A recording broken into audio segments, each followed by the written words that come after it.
All right, so, oh my God. Sorry, guys. The mask makes my nose itch so badly.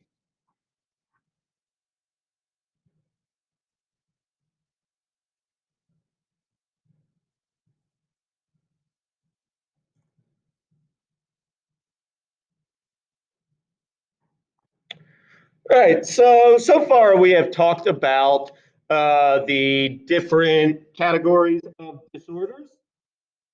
Now we got to talk about therapy. Okay, so if you have a disorder, how do we treat disorders? What we're going to talk about today is what is called psychotherapy. Okay, psychotherapy is any sort of interaction between a trained therapist and a patient, or they're oftentimes referred to as clients rather than patients. The goal of psychotherapy is to help you overcome some sort of psychological difficulty.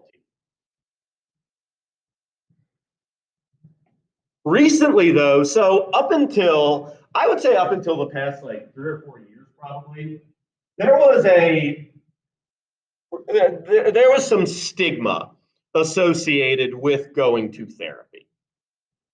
Okay, it was something that you didn't necessarily publicize or whatnot, because people saw it as weakness or whatever you want to say. It's not.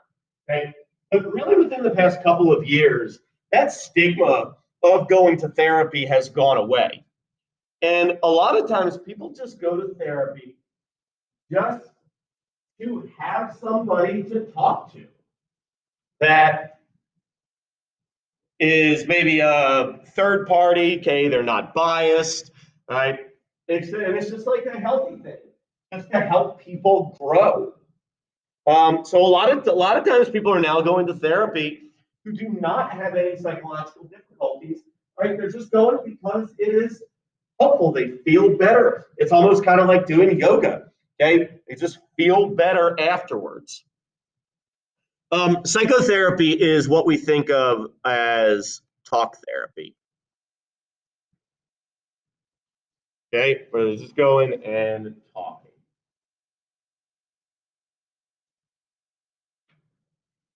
Now, there are different psychotherapy techniques. These techniques should be pretty easy for you all if you understand the perspectives. As long as you understand the perspectives, which hopefully we do at this point, okay, humanistic, cognitive, behavioral, right? If you understand those, then these therapy techniques should be pretty easy because they are all based around um, the different perspectives. Okay, psychotherapy, first, free association. Free association is a technique used in psychoanalytic therapy, which is a type of psychotherapy.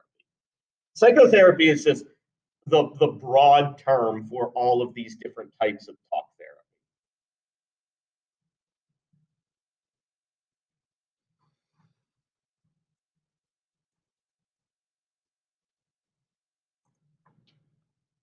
So here's just this is a little review. I think we covered this on like the second day of class, probably. Difference between psychiatrists and clinical psychologists. Both of them are therapists. Psychiatrists, though, have MDs, so they are medical doctors. So they can prescribe meds. The way we look at therapy now, what we know is the most effective way to do therapy is, rarely do they say like, all right, you're depressed, here's Zola, that's all you need. Okay? Rarely do they just recommend medication. Usually it is a combination of talk therapy and medication. Okay. Psychiatrists can do talk plus meds.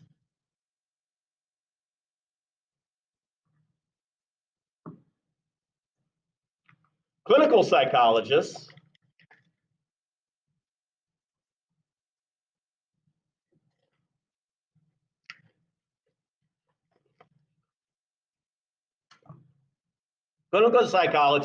might have doctorates, but they're not MDs, they're PhDs. Okay, or they oftentimes have what is called a PsyD, psychological doctorate, and then sometimes they simply just have masters in, usually it's like a master's in counseling. They can do therapy, but they cannot prescribe medication. So if anybody here has ever gone to Dr. Martyr, who is our school psychologist, okay, she is a counseling, she has a doctorate, she does not have a MD. She can do counseling, but she cannot prescribe medication. A lot of you all probably didn't even realize that we have a school psychologist. We do. She's just down the hall from me. All right? Anybody have any questions about that?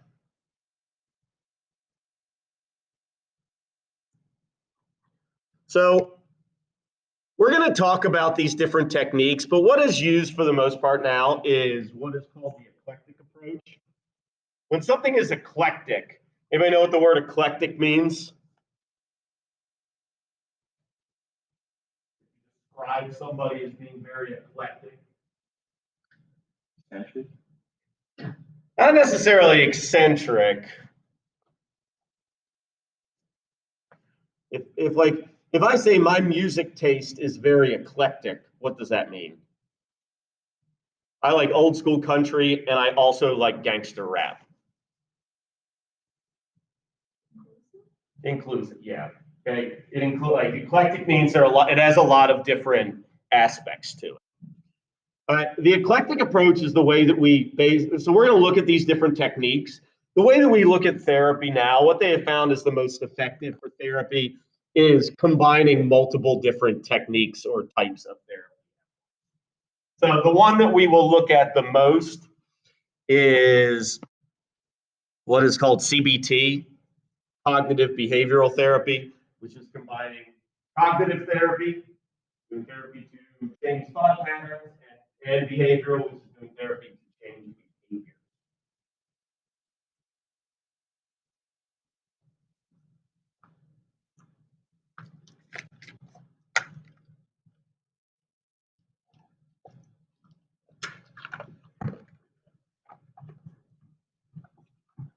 All right. So we're going to go from oldest to newest. And today we're going to get through behavioral therapies. Or we're going to get halfway through behavioral therapy. So I will tell you guys, this is probably not the most exciting PowerPoint I've ever made. A lot of it is just kind of charts, but I thought that was the easiest way to organize this. So the earliest field of therapy is psychoanalysis. And we've talked a lot about psychoanalysis, so you should have a relatively good idea what it is. But so psychoanalysis, this type of therapy developed by Sigmund Freud. This type of therapy is based around the idea of repression. And the idea of repression and what's the word I'm looking for? And accessing the unconscious,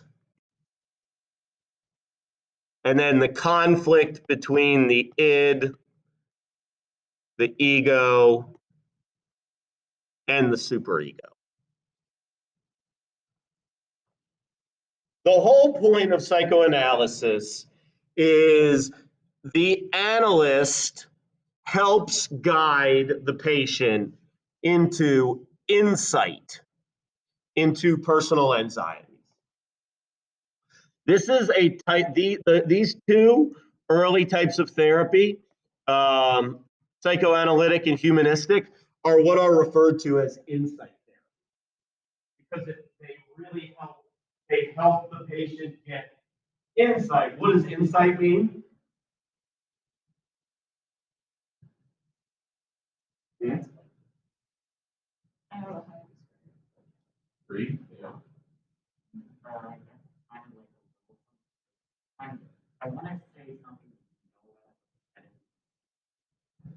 All right, you're on the right track. Okay. All right. Getting like a new perspective on something. Yeah. And insight therapy is getting a new perspective on yourself. Inside. Okay. The thing with psychoanalysis is it is guided. It is all about the analyst, which is going to differ from humanistic. All right, but with psychoanalysis, it is all about the analyst telling you, hey, here is what is wrong with you. Psychoanalysis influences the more modern approach to this, what is called psychodynamics. Psychoanalysis is not really used anymore. If you ever go to a therapist and they pull out like a Rorschach test, go and find a different therapist. Okay, but this is where, the projecting the unconscious, Rorschach test, thematic apperception tests and whatnot. All right.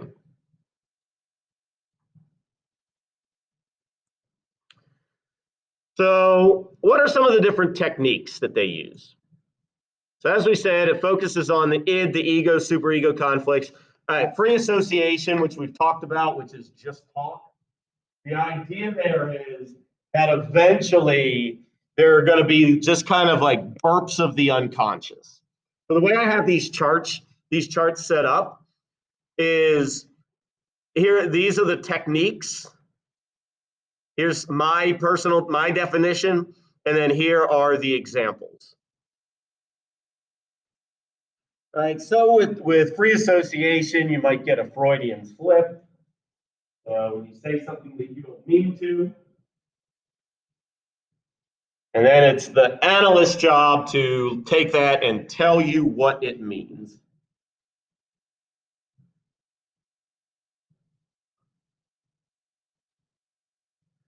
So one of the things that analysts look at during free association is what is called resistance.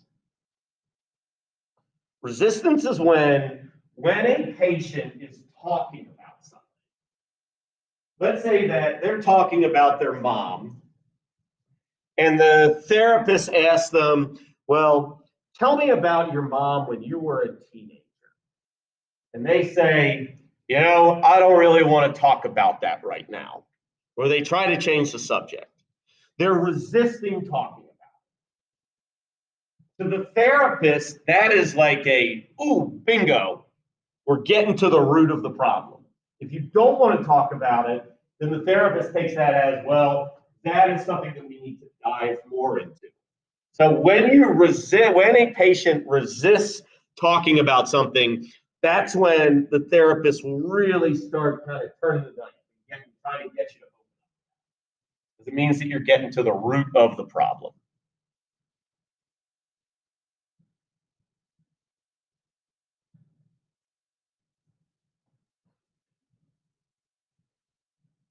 Interpretation is with psychoanalysis, it is all about the therapist giving their opinion. Therapist opinion. So, and like, as we know, psychoanalysis is all about like dream analysis and all that sort of stuff. How the therapist interprets the dreams, how they interpret your free association, right? That is called interpretation. What does it mean? And then finally, one of the things that they try to get you to do in psychoanalysis is what is called transference. And this happens a lot in just regular therapy. But what they have found is that oftentimes people in therapy will transfer feelings that they have, like about somebody else, onto the therapist. They will, let's say that you're in a marriage and you resent your husband because you feel like your husband is holding you back. And you're in therapy and your therapist is a male, you may start to resent the therapist as well. All right, you may put your feelings towards your husband and transfer them onto the therapist because they're the one that you're like opening up to. Has anybody ever watched the show Sopranos? No? I don't think so. Sopranos is my favorite show of all time, but it's about a mob boss who is in therapy, and he does a lot of this. He transfers like certain feelings about his mother onto his therapist, whatnot. All right, so are there any questions there? We got a little video. We got a demonstration of how psychoanalysis works. In this video, you are going to see resistance. You're going to see free association. You'll see transference. Okay, it's kind of strange, all right, but you'll see dream analysis. Okay, all right, so here you go.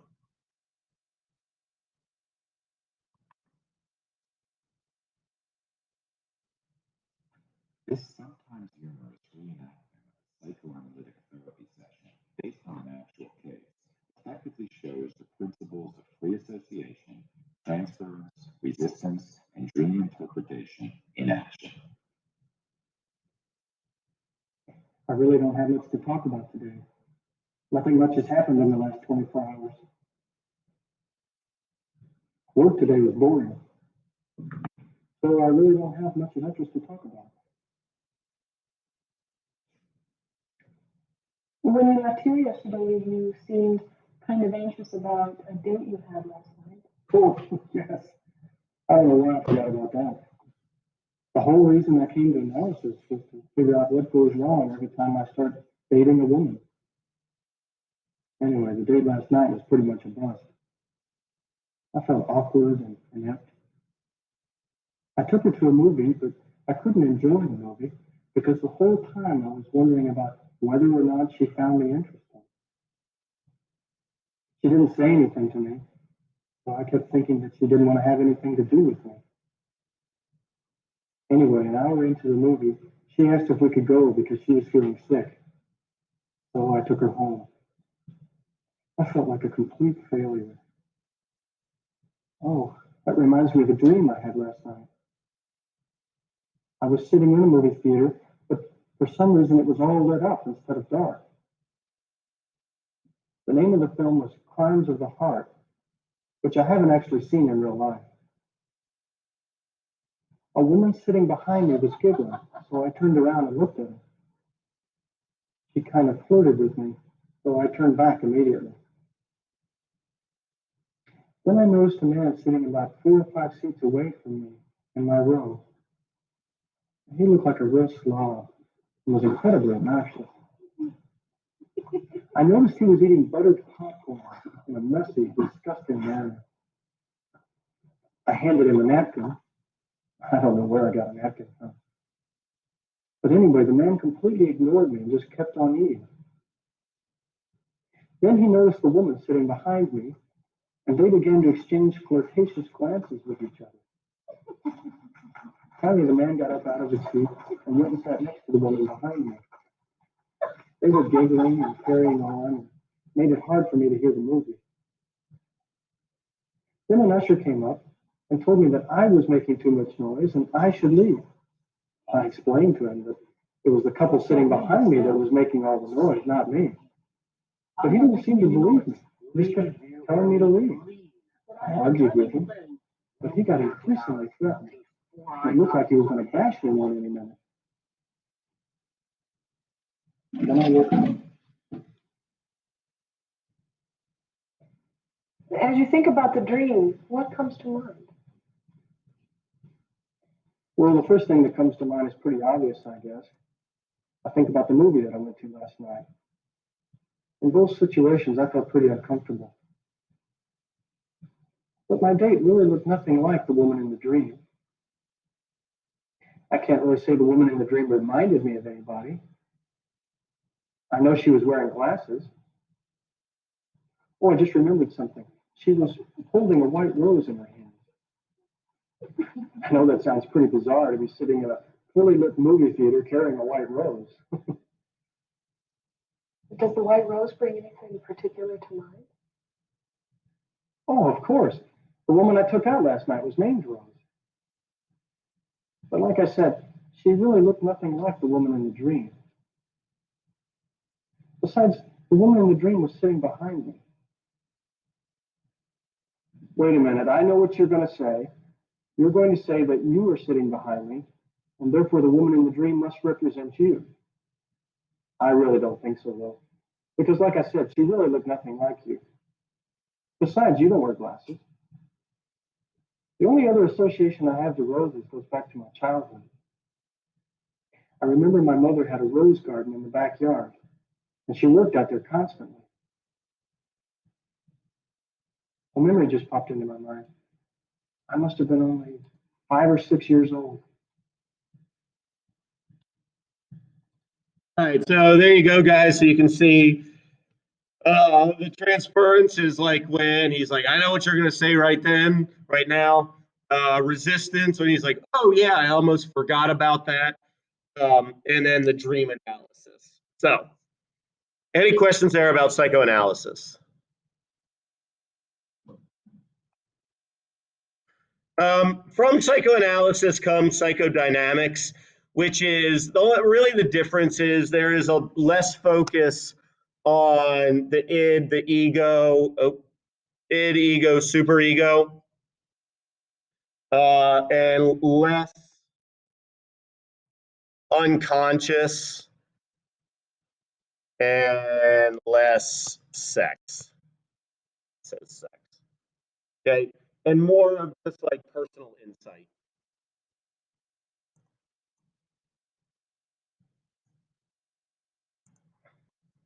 Okay. All right. Humanistic therapy, which is another type of insight therapy, but it's different than psychoanalysis. Okay. Humanistic therapy is so it is insight, meaning it giving you insight on yourself. All right, but it is all about learning to be more self-aware and learning to accept yourself for who you are. Unlike psychoanalysis, it assumes that people are good. And it is all focused on personal growth.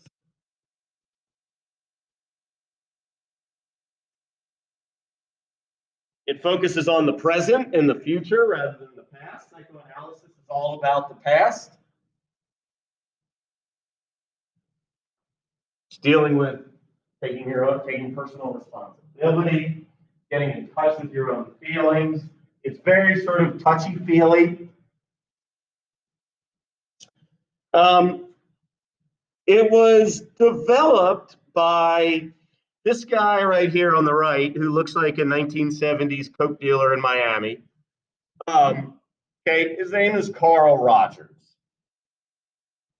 He was not a coke dealer in Miami. He was actually a very nice guy. We will see him do therapy here in a second. All right, but Rogers developed this type of humanistic therapy of what he called client-centered, or you'll also see it referred to as person-centered therapy. Unlike psychoanalysis, it is the opposite of psychoanalysis. It is what is called non-directive, which means the client leads the discussion, not the therapist. And the client reaches their own conclusions about things. The therapist does not tell them what is going on with them. They have to reach their own conclusions. Now, does anybody have a guess? All right, so Rogers referred to his patients as clients. What is the significance of referring to a patient as a client rather than a patient? Okay.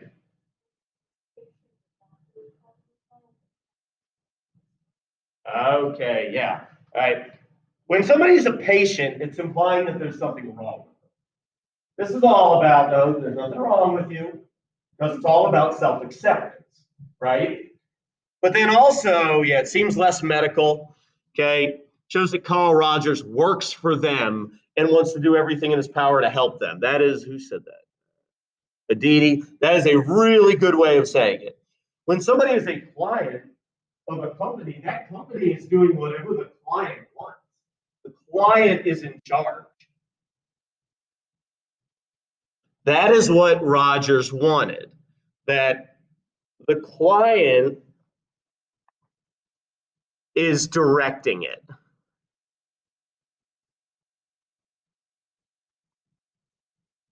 And Rogers works for them.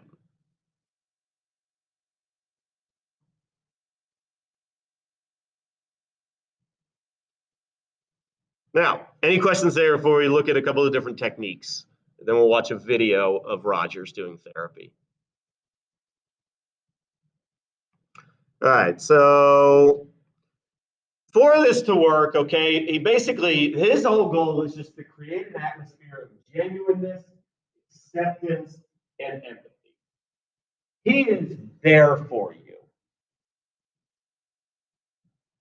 One of his main techniques, and this sounds very simple, and it kind of is. So simple that you may look at this and say, how is this a type of therapy? One of his main techniques, he encouraged therapists to use what he called active listening. Active listening is literally just him showing you that he is listening to you. He does this by giving a lot of affirmatives. I understand. Does a lot of nodding. There's a lot of that. Okay. He does a lot of rephrasing what you just said to him to show that he understands what you are saying. The thing that he does not do is tell you what to do. Okay. So it's kind of like, when sometimes you just gotta vent to somebody. And there's some people who are really good at just sitting there and listening and just letting you go off.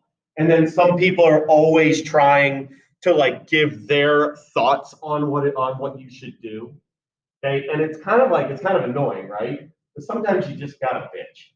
And people one of my friends, Sig, who used to teach here, all right, he's a big advice giver. Sometimes you just gotta have somebody there to be like, I understand. Go on. All right. That's kind of what Rogers is. He's there to just understand. The other technique that he uses is what's called unconditional positive regard that we've talked about before. There's no judgment. This is a judgment-free zone. You can say whatever you want. He's not going to judge you. He's not going to criticize you. All right. So, are there any questions about that before we watch him do therapy?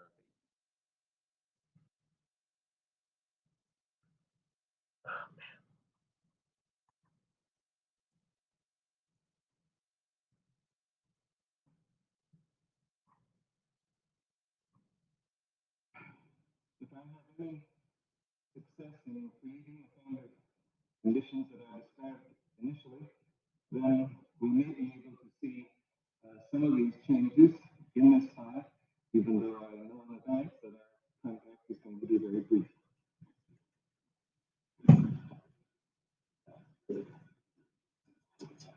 Good morning. You must be married. Yes, I am. Okay. We have half an hour together, and I really don't know if we'll be able to make it, but I hope you can. I'd be glad to know whatever concerns you. But right now, I'm nervous, but I feel more comfortable when you're talking in a low voice, so that's why it gives me so passionately. But, I hear the tone in your voice.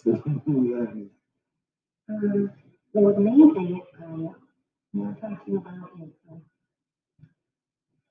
I'm just really divorced. And I had gone to therapy before, and I felt comfortable when I looked, and all of a sudden, the biggest change is adjusting to my daily life.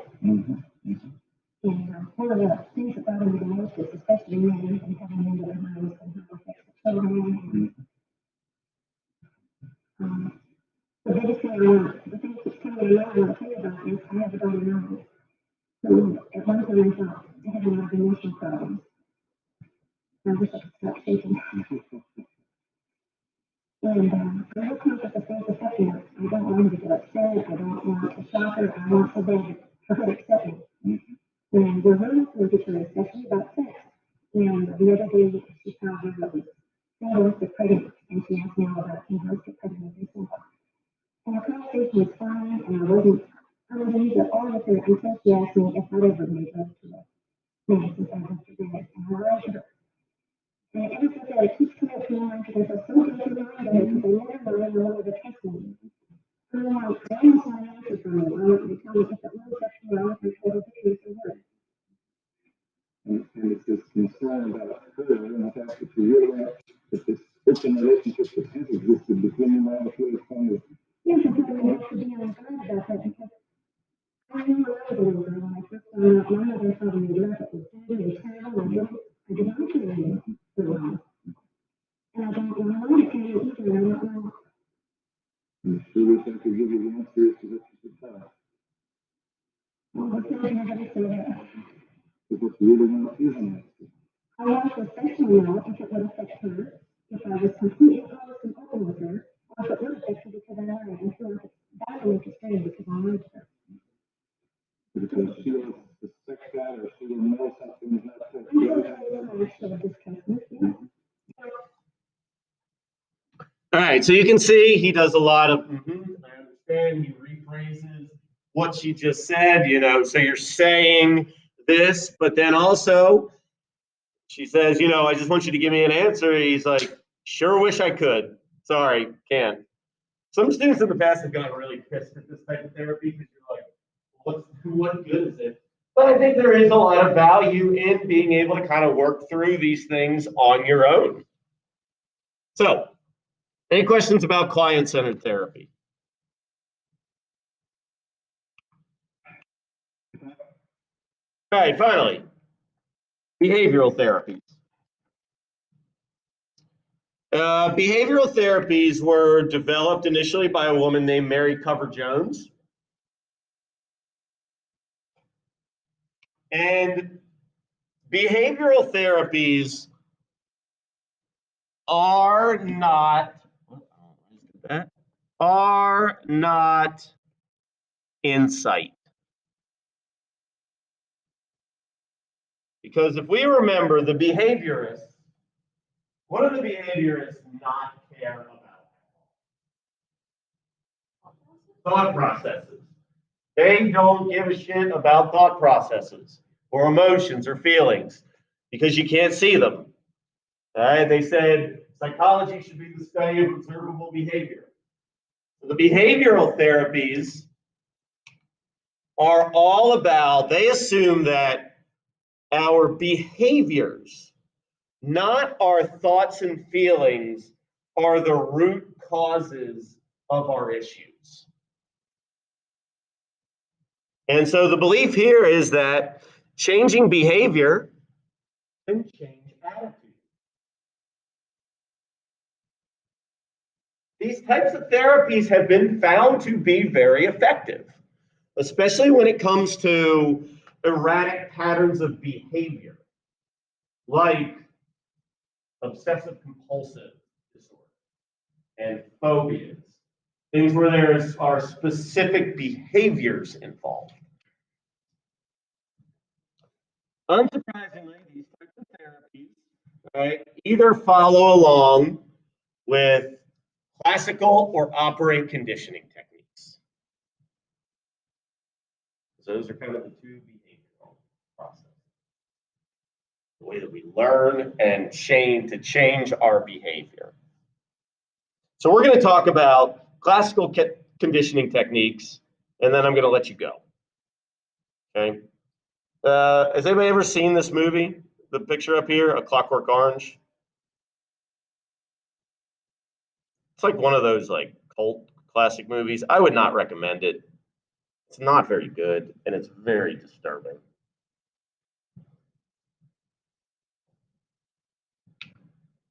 All right, so classical conditioning techniques. Who can give us just a general overview? Who remembers what exactly is classical conditioning? It's a type of learning, but it's a learning in which we do what?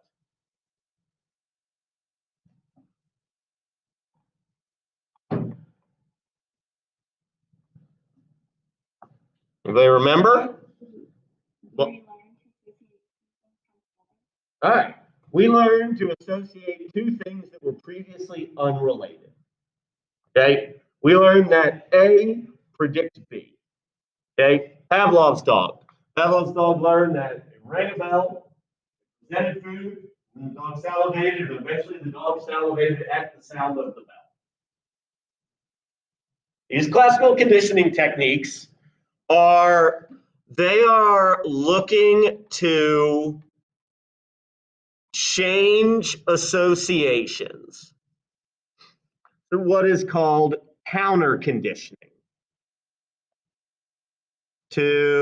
We are looking to change behaviors to the opposite by changing the association, either by changing the association to something positive or changing the association to something negative.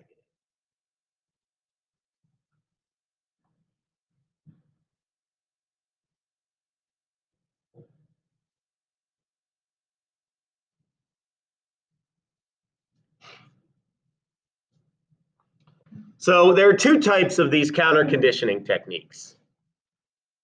One of them is exposure therapies.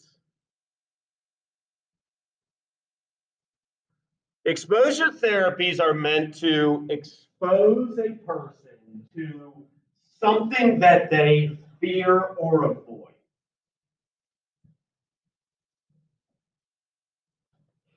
And the idea is that exposure lessens fear.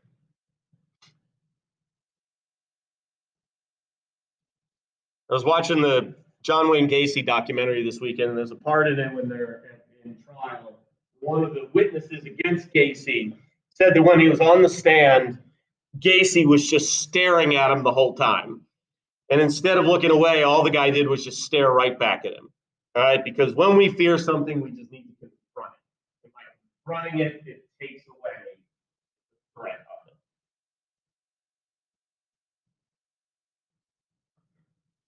All right, systematic desensitization.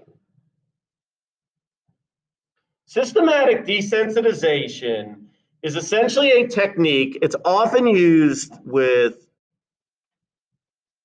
phobias in which we use baby steps to slowly build up and lessen our fear of something. Has anybody ever seen What About Bob? Bill Murray. You know, I must just exist on a totally different planet, like in terms of movies. So systematic desensitization is a slow process of slowly desensitizing you to the phobic stimulus by changing the association from fear to relaxation. So we'll use my fear of frogs as an example. Right? As you all know, I'm afraid of frogs. Let's say that I go to therapy and I say, doctor, I need to stop being afraid of frogs.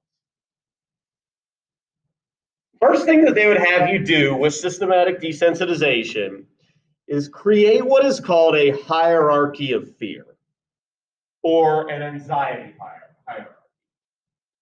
Basically, you are ranking the things that, like the thing associated with the thing of your fear that would be the least, cause you the least amount of fear, and the most, and up to the most amount. So if I'm doing it with frogs, I'd say the thing that causes me the least amount of anxiety with frogs is just thinking about frogs. That doesn't really cause me. And then maybe it's seeing a picture of a cartoon frog, and then a picture of a real frog, and then I'm in the presence of a frog, and then I'm holding a frog, and then I'm just in a bathtub full of frogs. That would be my worst nightmare. Okay, so you can see how it is like it's building up each time. No, no, eyes can't. It's somebody. No, the idea of it just like, yeah, that would be so incredibly gross. Ooh. Okay, and then so you create the hierarchy of fear, and then what they do next is they teach you relaxation techniques. They teach you to breathe. And then what they will do is they will slowly expose you to each level. And at each level, they say, all right, breathe, breathe. And the idea is that you eventually change the association from fear to relaxation. Fear eventually is going to go away if you're exposed to it long enough, and you'll become more relaxed. You can see how it systematically slowly desensitizes you to it.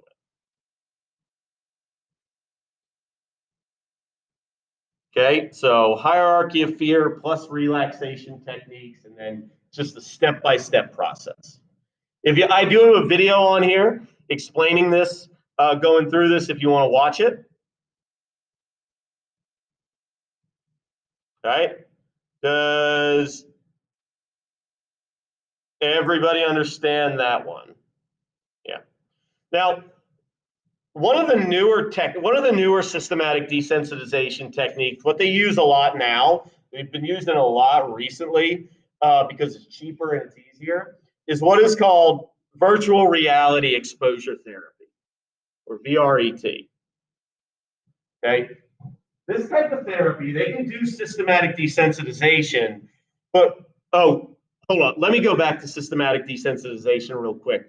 I don't have it on here because it's very outdated, but there is a more extreme version of this that is called flooding. That is, instead of slowly building up to like the thing that scares you the most, they literally just throw you in the deep end immediately. So rather than like slowly building up my hierarchy of fear, they just tossed me into an entire pool full of frogs. And I either die or deal with it. That is called flooding, where they just flood it all on you at once, and the idea is you just got to deal with it. They have stopped doing this except in very extreme circumstances because they have found that it is actually more traumatic and it makes you even more afraid of the thing. I read an article years ago about a guy who was afraid of throwing up. And so what they did was they put him in a bathroom and they gave him Ipecac, which is a drug that makes you throw up immediately. The problem is he didn't throw up. He just dry heaved for like 7 hours straight. And everybody, you all dry heaved before, right? Where you're trying to throw up, but it's like when you have nothing left to throw up, and you're just like, and like throwing up can feel really good. Dry heaving is miserable, and it made him even more afraid of throwing up because all it was just dry. But what they use a lot of time now is virtual reality. Rather than exposing you to the real stimulus, they can expose you to it in virtual reality.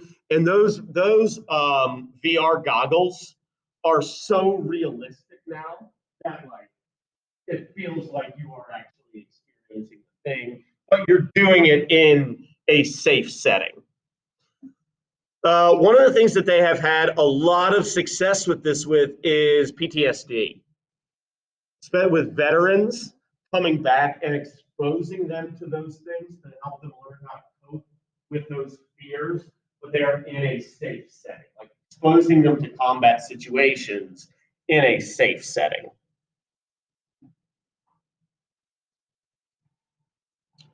Okay, all right, I do a video for VRET, so here you go.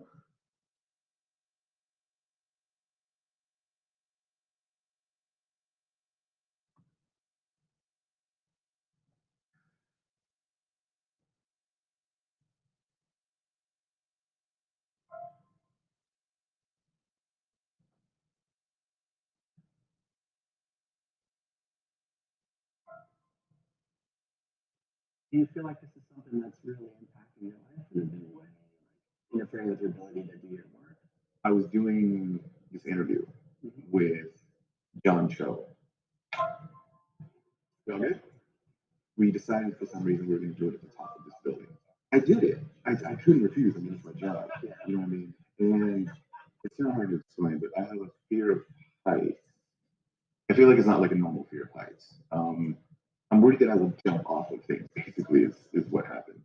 Regardless of whether or not it's fear of heights or, form of OCD, the good news is that this sort of issue is one of the most effectively treatable conditions, not just in mental health, but also in all of healthcare.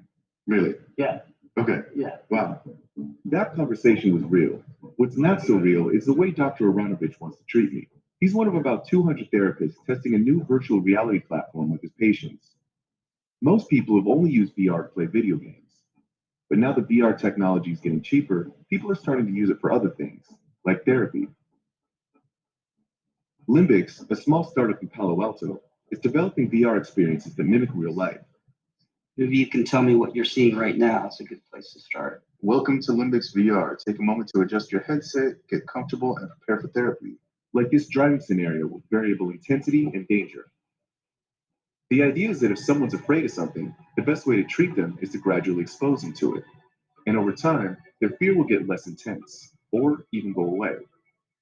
What other kind of environments do you have that you've already put together? So public speaking is obviously a really common anxiety for people. If you want, you can stand up in front of the crowd, you can look around in all directions, see the presentation. And then once the therapist decides, okay, Dexter's comfortable talking in front of this positive, casual audience, you can then make the audience angry. Right? They were distracted, or angry, or not really paying attention. Right. I would not have thought of this one. I mean, heights, yes. Cars, sure. Okay, so you can see there, using it even to deal with fear of public speaking, okay, in a safer setting. All right, so counter conditioning is changing the association, or exposure is changing it to a good association. Aversive conditioning is when you have an unwanted behavior and you change the association of that unwanted behavior to something that is bad, and aversive, something that you don't like. So one of the best examples of this, and it doesn't necessarily work all that well, but they tried it, is like alcoholics trying to stop drinking. They may take a pill before it makes them feel sick whenever they drink alcohol. So the association would be changing it from relaxation to feeling sick. The problem is this doesn't really work, because if it did, then nobody would ever drink again after having a hang. Okay, so But if anybody has ever like done thing where you like put the bad tasting put the bad tasting stuff on your fingernails to stop biting your fingernails, that is aversive conditioning. Again, does not really work. With humans, it doesn't. With animals, it does, but not really with humans.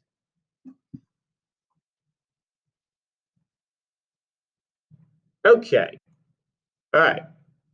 Does anybody have any questions?